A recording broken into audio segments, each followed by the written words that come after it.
4 дена по еколошката катастрофа и големиот помор на риби во езерото Мантово, надлежните се уште немаат одговор на прашањето што и кој ги отру рибите.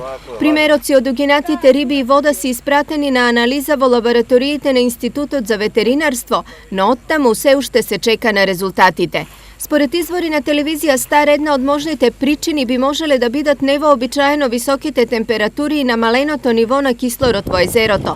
Оваа предпоставка се темели на фактот што речиси 80% од угинатата риба е костреж, додека останатите видови се речиси без последици, нешто што не би се случило доколку во прашање беше хемиски загадувач. Сепак конечниот одговор треба да го дадат лабораториските анализи. Поморот на риби во Мантово беше причина за жестока реакција на риболовните друштва и на општината.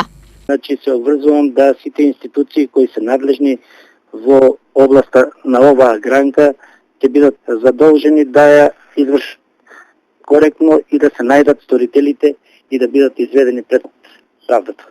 Инаку Мантово е најголемото вештачко езеро во Штипско-Радовишкиот регион и за време на викенд и сезона езерото го посетуваат околу 500 спортски риболовци од Штип, Радовиш, Конче и Струмица.